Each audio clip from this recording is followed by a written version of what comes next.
Welcome to The Art of Growth. I'm Jim Zartman. And I'm Joel Hubbard. And today we're going to talk about why change is so difficult.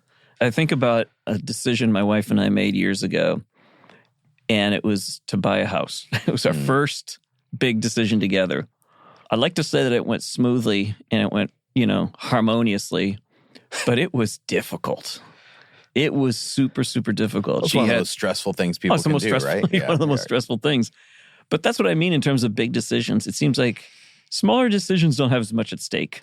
And so we don't bring our worst self, let's say. And so it's like, I'm chill, right? I'm relaxed. Let's dialogue. Whatever makes sense. Whatever. I'm good with it, right? Okay. There's that approach. Sure. But then there's the bigger ones at which it feels there's a lot more at stake financially. There's a lot more at stake relationally. And so I think about those decisions and how difficult they were. And even though we got to the result, which both of us were happy about, and then we forget the past, what it does psychologically is the next time there's a big change in front of us, there's anxiety that kicks in. We know it's going to be difficult. We know there's going to be a lot of cost to it in terms of relationship, the equity in our relationship, right? At least for the moment. And then we repair, and but that whole cycle, I think, has been one that I can look back on and realize like there's probably a better way for us to engage in decision-making together. Then I think about organizations, and that's the same thing that happens. It's just every system, doesn't matter the size, it contains the same set of challenges and the same set of opportunities. And it's how we go about it, how we go about change, I think, that is what I want to talk about today. Yeah, I love that you're already hitting this point that the context might be change that these things came up in, but the context is really the decision-making aspect. So, and highlighting that, because this is something that in some of the corporate work we're doing now, both of us had a bunch of one-on-ones last week, and how often decision-making came up and like, how do we prioritize decision-making? And when you're giving the example of you and Patty getting the house, there has to do all these things with the anxiety of the future. How do we know we're making the right decision? And what's it going to cost us? What's it going to cost us in a future sense? So you're looking at the future. Yeah. And it's funny because you said, once we go through it, we forget the past, the thing we go. And I was going, how many people, when it comes to decision making, what they have anxiety on is actually because of a past thing. Oh, yeah, for sure. Far more than even what is going to happen. It doesn't even matter if you're future oriented. Because even if you're future oriented like I am, it's still functioning at a psychological level more deeply. You can't even put words to it, but there's just sort of a resistance to, why is that coming up again? And I think systemically people feel that. Yes, they do. And I just wanted to point out that we feel it for different reasons. Like the thing that spikes our discomfort can come from a multitude of different arenas. Because you gave a really personal example, but I just think about all the companies I've been reading about that either changed or failed to change under different circumstances.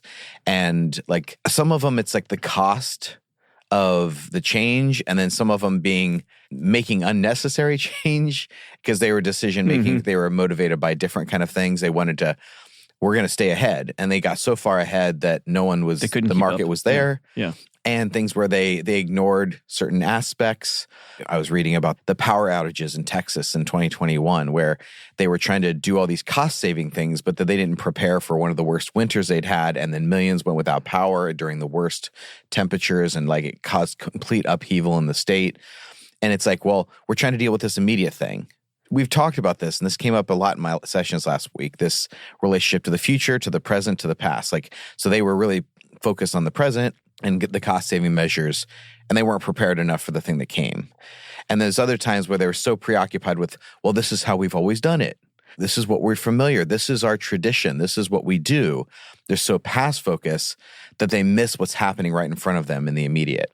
And so all of this plays into this kind of decision-making process around change. It's interesting you mentioned that because I was thinking about the typing that we did last week. I had my sets of clients, you had yours.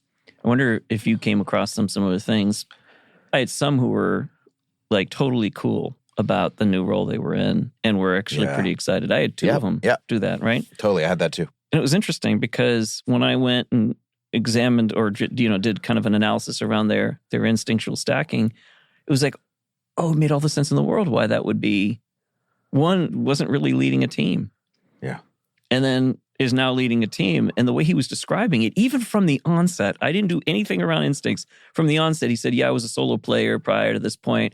And then, getting to lead a team, for me, I feel like that is bringing out my authentic self. I love being in this space. Yeah. I was like, well, right away I knew it's like, okay, you definitely are either teamer first or teamer second, but it's up there. It's pretty significant, and probably your type works towards that anyways. Then others who were like, too many changes, too much. It's hard to settle. It's hard to settle. Yeah. Other people who needed more clarity. Like, what is it that I need to do? It sounds like we had a lot of the similar experiences, actually. These are very paralleling a lot of the sessions I had. So, yes. I just kept seeing instincts the whole time. Every time I hear someone talk about something, it was like, well, yeah, that makes a lot of sense. That makes sense. That's what's going on there. And change is the only constant, right? That's what a few of them said that to me. I was like, so how's the new role? They're like, well, one thing I've learned, change is the only constant around here. And some said it with a bit of humor, but you could feel some struggle with that. So I think that there's maybe some things we can talk about around how change can be done in a way that lessens the cost that the individual experiences as part of the system, and how we can get more people, on board toward a change, and then how that change can then, move towards something more akin to thriving than just surviving. Often that first problem is around awareness. So what kind of awareness do you have around your relationship with the kind of change you're currently experiencing? And actually tuning into, how am I responding to it? Why am I responding that way? Where is that kind of fear or anxiety coming from? And again, it would be great if I could tell you on a podcast, this is definitely what one-on-one sessions are for. But so much of tuning into and being aware of how you are being affected by whatever change you're currently facing and why it affects you in the way it does. And what other experiences that tie to? Does that have to do with past experiences, with future anxiety, present disruption? Like, what is going on that you can actually tune into and become a student of why you are responding the way you are responding right now? It's so critical. You sent me, I think, either a text or email or markable, I can't remember, but you said something about a particular individual on the teams that we're typing who said, basically, I want to know about the Enneagrams so I can figure out what everybody else's issues are. It with no sense of like, I need to do some work myself. Yeah. It's humorous. I can laugh about that because it's like, oh yeah, I want to figure out these other people, and then like I can know how to tap dance around them. I know how to, For sure. Well, that's my joke that I actually share in these sessions about my motivation in coming to the Enneagram was I was trying to figure out what's wrong with other people. What's wrong with everybody else. Yeah. So yeah, I get it. Yeah. I understand the motivation. So you wouldn't say that that's self-awareness then? No, that was not self-awareness. In fact, like that's why I say that like self-awareness was kind of more forced upon me than chosen.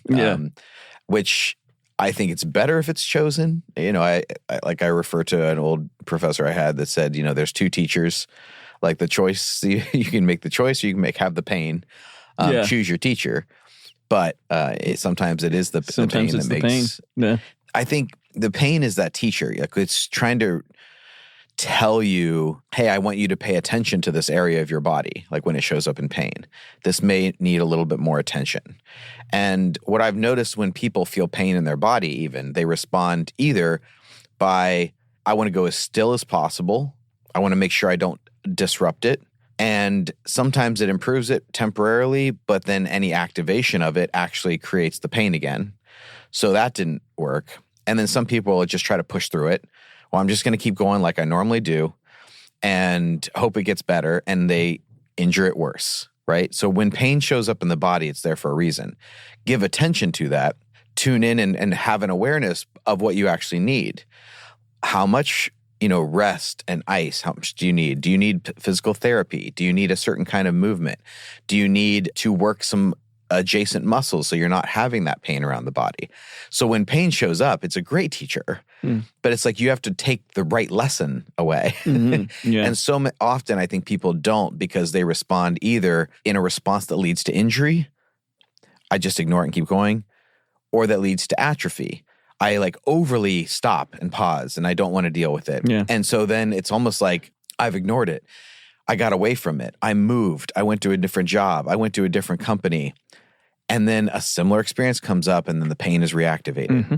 Yeah. So this is what we're trying to say is like the lack of awareness will always create more pain unless you take the lesson. Right. And that's both individual and systemic. So For sure. You look at it, the organizations that have had these similar experiences where it's like, oh, there's pain. What do? Do we stop?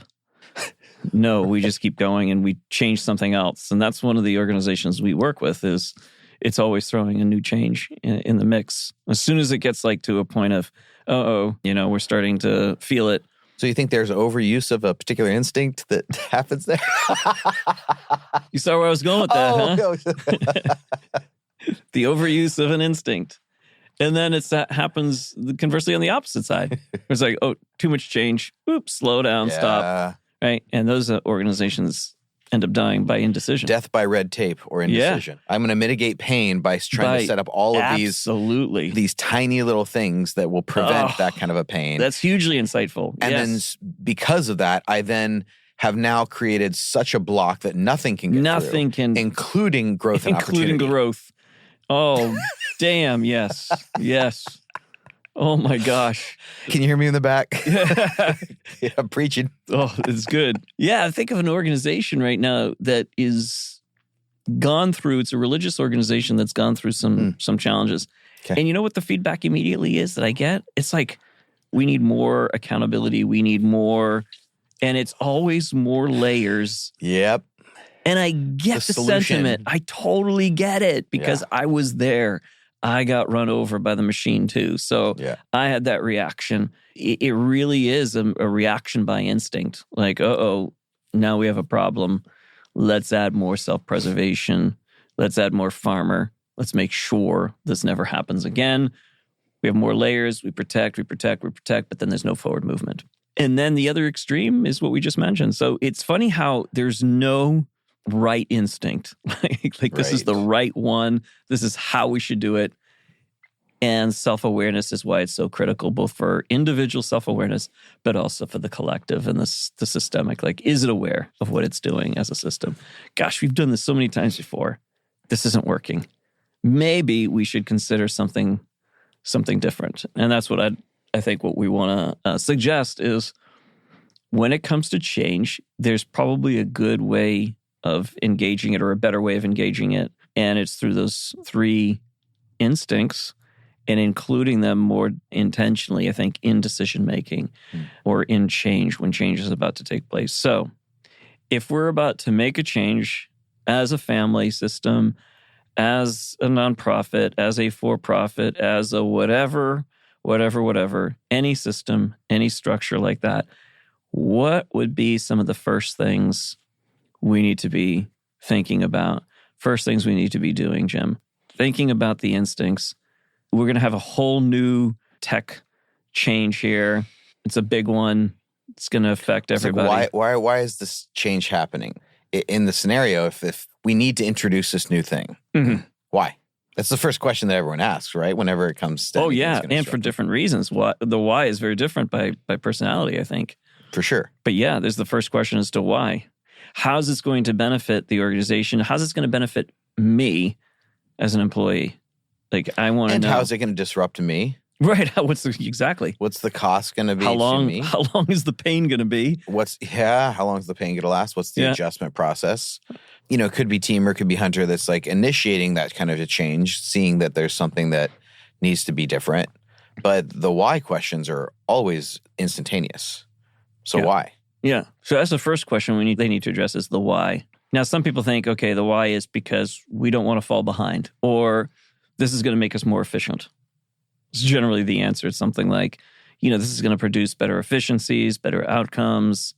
I think that for most organizations, there's at least, whether it's done well or not, there's at least something that's presented at the front end to the top level leaders. Like, this is the reason why we're doing what we're doing. I don't know how well it disseminates down to the rest, but that tends to be where it begins. Is like, we're going to make a decision because here's the challenges, here's the opportunity.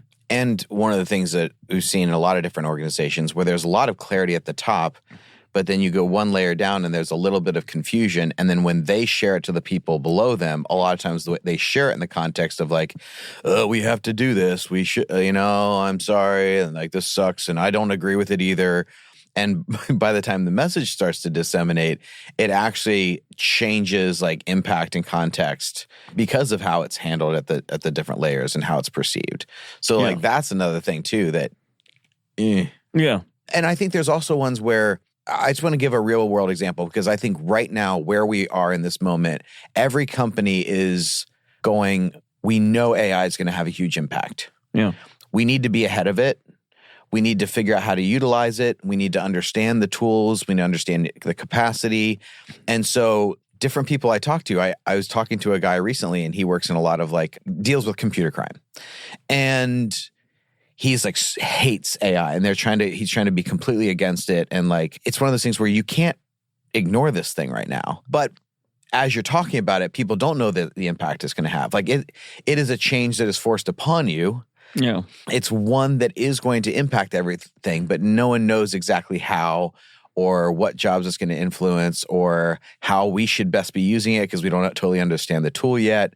So it's one of these things where I think it's a very real world example of it's going to impact everyone. Yeah. We don't know how, and we can't close a blind eye to it and act like it's not and like ignore it. Mm-hmm.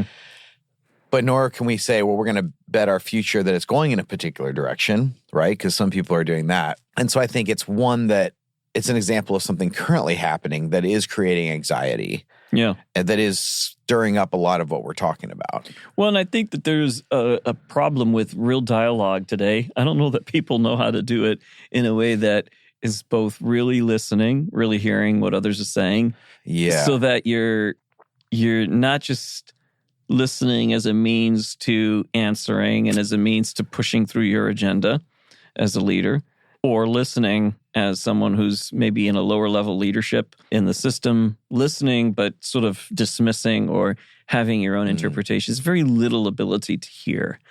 And so I think that that's part of the challenge, which is something that it's an awareness issue we want to help with, right. Is there is a way to have a conversation where there's really good listening that takes place so that then there's better communication and that communication has more impact. But that's one of the challenges, I think, is are you listening to all three instincts with intentionality? Are you asking, what are the self-preservation, what are the farmer concerns? Mm-hmm. What are the concerns of the hunter, sexual instinct? What are the concerns of the teamer and the social instinct? What is that? What's happening there? And to really listen, what are the costs that are going to be incurred by this decision? How long is that going to be? What are the opportunities? Are we aiming our hunt in the right direction?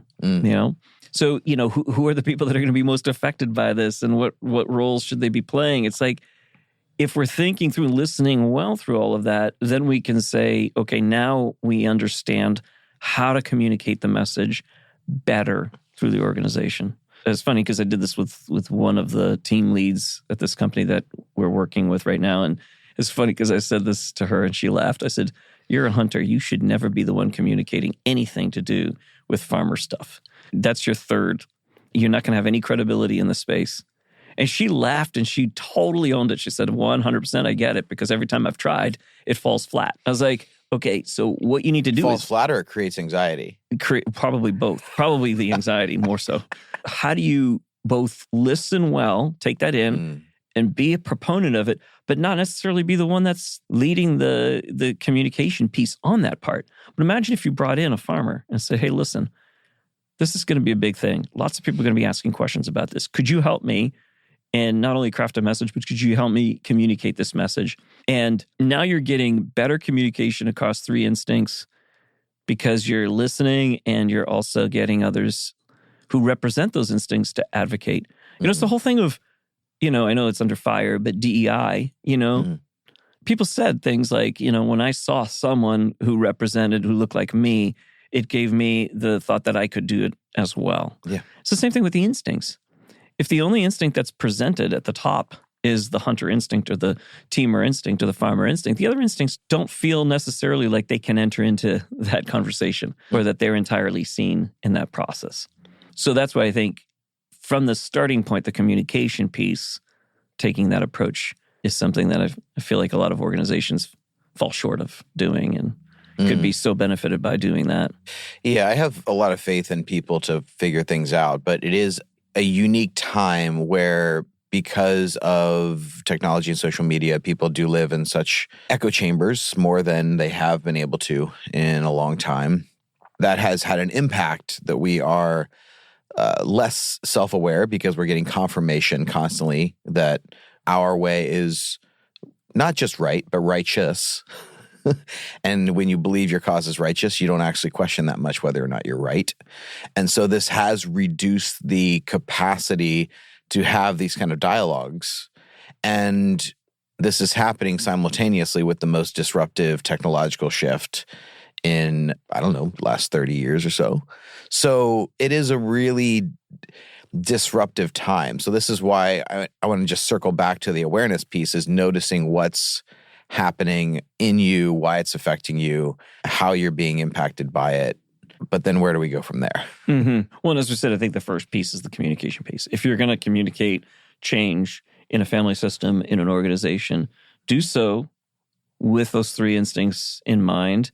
Involve them in the conversation, but first by listening and then communicating.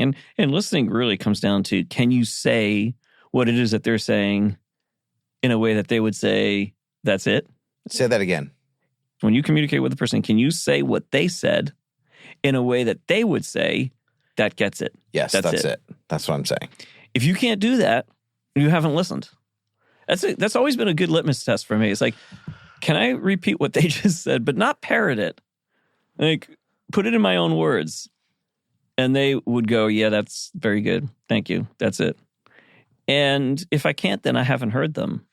And so the process of doing that really gets to where not only do you listen and you hear well, but you get their buy-in because now they feel understood, they feel heard, and that feels good to people. Like, you got it. Thank you. Okay. It's not that I need you to do what I'm telling you to do or everything I'm telling you, but I want to make sure that you understand my concerns. Now, if you do nothing different, then the next time I'm not even going to bother talking. If I can see that I've had some impact in the direction that you're taking, then I can trust you. So I think that's the first part, is the communication piece before there's any implementation of change. You realize that I get the change needed to happen. It's not that the change didn't need to happen. You're right about the change needing to happen, probably. Yeah. Right? The thing is that because you didn't do it this way, now the recovery is so much longer. And I say this with passion because this is my mistake that I've made so many times in my life, is running ahead without considering the costs and the recovery to the system after the change is made. Because there's always a cost to the system. Whatever change you make, it's going to affect the system in some way. And what you want is not that it's unaffected, but that it is able to recover quickly. And so you watch how right now we're working with this organization, and there's a lot of low-level energy. There's a lot of cynicism. That is going to take a while to work out of its system. So what happens when people show up to work feeling unheard, unimportant, feeling like this is another change that's going to affect them, but there's no plus to that? I mean, how many of these people, how long is it going to take for them to return to productivity, to a high level of productivity? They can be active, but are they going to be productive? There's so many things that people use productivity. It's like, no, that's activity. That's not productivity. You can be, it's like I say, you can have non-productive thinking, you can have non-productive feeling, and you can have non-productive doing. And so we're thinking that activity sometimes is productivity. And that's the reason why the system has taken so long to actually produce anything. It's because the people who are engaged in the process have not had that engagement to cause them to be like, okay, this hurts, but I can re-engage now. I just got this like flash of George in Seinfeld where he talks about it looking busy. He's like, no, I don't have a whole lot going on, but I find that if you always look annoyed, people think you're busy. And then he like demonstrates, look at you. Look, he's like, oh gosh, he's taking off his glasses, rubbing his eyes. Like he's really frustrated. He's like, yeah, you do look really busy. And it's like, that's what it's going on. It's like, you can do that unconsciously. Oh my gosh. Where you're so active and frustrated, but it's actually not being productive. Yeah. Yeah. It's so like true. I'm getting that with George Costanza picture in my mind as you're saying that, because that's exactly, it's unproductive action. Yeah. But so many people are actually doing that, don't even realize it. Oh no. Someone even said to me this week, like, it's actually not a lot of work that we've been given to do. It's like, wow, that's the first person I've heard say that. Right. It's really not. I mean, there are a lot of things going on, but it's not difficult work or complex work. It's just we're not fully engaged. Because I think that's the difference between the creative part of us and the simply active part of us. I think when we get to that creative side, that's when you can start to think outside and beyond what is currently present and really produce at a high level. The communication part is important. And then I think the next thing that we need to think about is how do we go about involving on a practical level all three instincts in the process of the change, or at the very beginning of the change. How do you engage? Well, first, this is communication. But the second thing I think you need to do is to figure out who are the first people you need to be talking to. There is an order to this. And I think the hunters need to be the first to hear about change. Because if they don't hear about change and it's done to them, hunters are most likely to be the most resistant to change. And not from a passive standpoint, but almost from an active standpoint. Because they need to be engaged and they need to be on the hunt. And if they're welcomed in the hunt at the early part of it, some people think, well, that seems like a lot of work. It actually isn't. If you get the hunters... The pace is quick. The pace is quick. And if you get them involved at the beginning and it's just like, listen, we can't have many meetings about this, but we wanted to talk to you because we recognize that this is one of your strengths. And would love to have you in on the very beginning before we announce this and present this to anybody else. Get your thoughts in here. What do you see? How can we engage in this? And then a few of those meetings over the course of the change, you're likely to have far more engagement by the hunters who will then be the ones to use their charisma, to use their influence, to use their natural charm to pull people in. And they will be the ones who will advocate and really push for that. And so now you get more of that positive energy around the change all the way through the system. So I think hunters need to be there at the very beginning. It's kind of not the way a lot of people think, because they either think like we have to make these decisions and then communicate them really efficiently and communicate in the right way, and then everyone will get on board. Everybody will get on board. Right. So there's that thinking. And so that approach. And then if you do that, you do have certain people that will muni. Yeah. They will do the hallway conversation where they're saying, I don't know about this. They're causing disruption, which does slow down the progress. But then if you say, well, we need to include everyone, and that's the other extreme. Yeah, that's true. We need to include everyone in the conversation. And then there's certain people in that kind of conversation that they get so activated in anxiety in that conversation. In the first one, yes. That it slows the progress down. Yep. But like hunters are not having a spike of anxiety or over change. So if you start with them in the conversation, you don't have that same effect. That's well said. What you're advocating for, this idea of having the conversation with the hunter types first, it's one of those things where people go, well, they tend to go to one of these two extremes. No, we're saying there is a specific order of the way that this kind of conversation can be received. Because if you have all the hunters on board and the teamers on board, like the farmers are going to be more like, okay, then how do we execute on it? Right. It's more of an execution question. Oh, absolutely. But if you're trying to have a room full of them in the conversation about how do we do this change, you're probably spiking anxiety and you're going to have a slowed process at the start. Then what are you going to do? You're going to be like, this isn't working and we have to make a change. So then you're going to revert back into like a few people just making the change and then disseminating it. Yep. I know people listening have been like, I've experienced that. 100%. Oh, man. And I can tell you, the organizations I've been a part of, when it's been done well, I remember a time when it was a small organization and the CEO came to me and said, hey, Joel, I have an idea and I want to run it by you. He just intuited. I'm great with ideas. I love that new stuff. So he brought me in because I was the first to know about it. I felt very much like on the front edge of the hunt, right? So then it's like, great, let's make this happen. So I'm full of energy. And then what I'm communicating I'm winning people to myself. Because of that, doesn't mean that they're not anxious, because there's plenty of farmers who are like, this is going to be, right? But because there's positive energy around it, they're like, at least they're less resistant. And so that was really effective. There were mistakes that were made along the way because there were also parts where we didn't really include farmers nearly as much.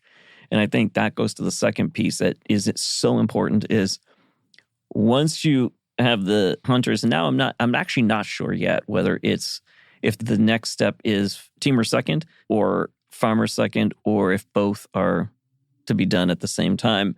I'm not entirely sure about that. I'm still thinking through that process to see, and can we see that organizationally with real examples of how that's worked. I know that the next steps have to include the farmer and the teamers, because when the farmers are asked about what are the costs to this change and how can we recover, the question here, and this is so important, again, we've done this with organizations, don't ask the farmers if this is a good idea and if we should take this approach. You're giving their capacity to build structure. You're allowing it to be used to create arguments against the thing you're trying to make.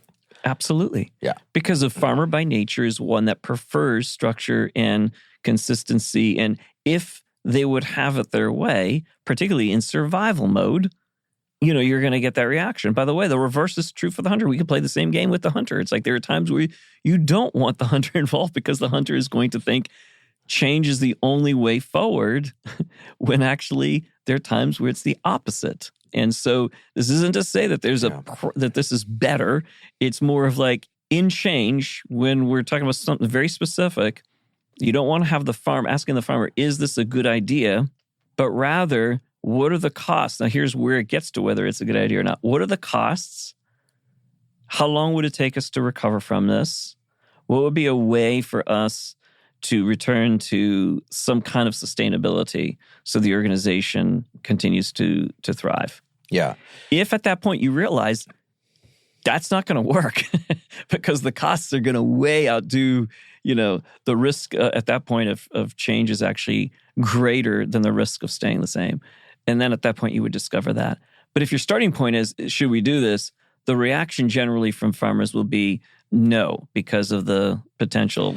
Whether it's no or yes, there is a response of like, I'm now using my capacity to create structure and stability. I'm using that to create a structural argument for or against. So there's a tempo and a pacing here that we're trying to advocate for, because I think you ask a really good question in the book. And for those who are just catching up, we've been talking through our book, Hunters, Farmers, and Teamers on the Instinct. And in the part of the book, you talk about when bringing it to the farmers, ask, how could this work? Yeah. Like framing the question that way, like, how could this? So I'm using your capacity to create structure, to use your imagination in the direction of the possibility of making it work and how it could functionally be executed on. And I think that's a really key point in this communication piece is you're asking, like, how could this work? And this is a space to bring up possible things that could get in the way. Yep. What is the worst case scenario of this direction and decision making? And we want to know that so that we can mitigate those risks. And there's those who are really good at pulling that. But then you're not putting in this right, wrong, pass, fail. That's when people actually get in trouble. We have to do this. This is the answer. And if we don't do this, that's right. You know, that dogmatism does tend to create more of a reaction against. Yeah, thank you for that. Because I think the way I said it earlier can definitely convey the message that it's the hunter that's giving direction to the farmer, which is like basically make it happen sort of thing. Right. Which I've been part of those systems and they don't work. It's not quite there. No, it definitely has to be one in which what you're looking for is to include the voices to make sure that this makes sense to the organization. This will actually benefit everyone. Otherwise, it's in the same way of saying to a hunter, if that's farmer-led, let's say the organization's led by a farmer, and you have changes that need to be made. And then you go to the hunter and you say, hey, we need change because we're sinking. What should we do? Well, the hunter is going to have lots of wild ideas that may or may not be helpful to the organization at all. And so that's the reverse of that. The farmer would need to ask specifically, in this area, we need more resource. We need to figure out how can you use the hunter to serve that? What would be something that we're not thinking of? What is something that you can bring into the system that isn't in it yet? And that's very helpful because then the hunter can target the hunter's energy toward that end. So I wanted to counterbalance that to make sure we're not saying that it's one way and that everybody else is supposed to serve that. It's more of like the collaboration of how do we do this? Are we including the voices? And so asking how to the farmer, how could we make this happen? Then we'll reveal, oh yeah, this could work or this won't work. And if the farmer says, well, this is what it's going to cost, this is going to put us out, we're not going to be able to make this happen. Then at that point, it's like, good data, thank you. We got to, maybe this isn't the right decision to make. But I believe that if you start with the getting the hunters on board and excited about something and wanting to move forward towards something, at the very top, at the very beginning, whether this is a good idea or not should have been figured out by the C-suite, by the people at the top there that should hopefully have a representation of all three instincts. And if not, then to bring in another instinct that's missing in there so that you know whether this is going to work or this is going to be a good idea. By the time you get to the next level, that's when you say, okay, let's get the hunters on board first. And then let's ask the farmers, how can we make this happen? And then the teamers, I think, would come in as well, whether they're third or just both or second. But bringing the teamers in to ask the questions around who should be and what roles, and again, this may be done at the C-suite level, depending upon the size of the organization. Right. But you want to getting that who should be involved now that these changes are being made. Yeah, because the teamers are really going to be tuned into the implications both simultaneously internally and externally. So they're going to be kind of looking at it through that lens, and where the farmers might be looking, how do we structure this internally to have an impact externally? The teamers are really going to be tuned into both of those things. And they may be noticing some other competition on the radar of, and you should be looking at like this company over here did it this way. And there's certain things that we can learn from it. And this is going to have this impact internally. But, they're going to test for solidity. They're going to look for predators at the edge of the herd. They're going to look for like possible threats or storms coming. And so, I think you really do have to include everyone at that point. It makes a lot of sense. When we're talking about this idea of change leadership, change management, we're advocating for a process for a reason. And the reason is to increase your batting average of what is most likely to bring success. And the thing that is mostly likely to bring success it's not just can you make the right change, but can you organize and roll out the change in the way that has the most likelihood of success with the people that you're working with? And how do you do that in a way that communicates it, even with the sensitivity of all three instincts? Because I've heard hunter types can communicate things this way, like this is the direction that we're going and everyone has to get on board and this is the thing. You get more of that pushback reaction. Yeah. But if they say, hey, this is the direction that we need to go. We know there's going to be challenges. We could be wrong and we need your help to figure out what those could be and how to solve those problems. You've immediately increased your likelihood of success because when that person acknowledges the farmer concerns, the farmers can, I can breathe. They know. They're aware of this issue. Yeah. And so now I feel like in partnership, and I don't feel like I am now having to be imposed, because I've heard this from people in organizations that we've worked with, where something came so dogmatically at them that they feel like bringing up the concerns will appear like resistance. Oh, yeah. And you so set them then up they for hold that. their tongue. Yeah. And they don't say the thing that they saw coming. Right. And so that risk was never mitigated. Yeah. Because they were like, well, I shouldn't speak up because they've said this. And if I do, then I'm resistant or I'm getting in the way. Absolutely. I had a teamer that was my assistant for a while. And some of the things that she would say now I recognize was completely missed. It was wow, I could have made that change so much more effectively. She would point out things like, do you know that person knows this other individual over here who'd be a great resource for the very thing you're trying to accomplish? Yeah. And it was like, oh, no, I didn't know that. And it's like, yeah, so you could have saved yourself so much time, but also you could have had more participation, more people engaged in the process because you didn't think about the team in that teamer fashion. I never understood what she meant by that until I started thinking and learning much more about the instincts. So there's so much benefit to thinking like, could you imagine the teamer knowing people and knowing how to connect certain people to certain people, the resources as it relates to people, right? So it's like people resourcing. And then how do we get the team to feel like a team? There's that nurturing of the group, of the family system. And that is something that you can feel.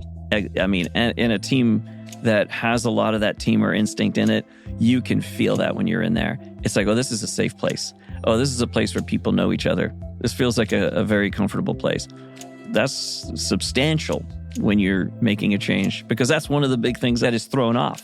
One of the people I had typed a couple weeks ago from this organization was difficult because I don't know anybody on this team. And I'm working remotely. And so I'm being brought in, but it's like, I don't feel like I'm part of anything yet. And it's like, well, that's because the teamer instinct is missing on that team. I know the hunters and farmers on that team, but I don't know anybody with a strong teamer instinct. Oh, actually I do, but they haven't been tapped to really help with that process. Like, how can we have more of that experience within the group? Yeah, so those are the ways we were thinking about including the instincts for change. So thanks for listening. You can take the new Hunters, Farmers, and Teamers assessment on our website, theartofgrowth.org. That is our new instincts test. And you can order the Hunters, Farmers, and Teamers book on Amazon now. The link is in the show notes. Based on our interactions, we are also adding content to our Instagram about the topic, which is just Art of Growth. And the best way to support the show is to leave us a review wherever you listen and share this episode with someone else. We're hugely grateful for you doing this work with us. Grace and growth, my friends.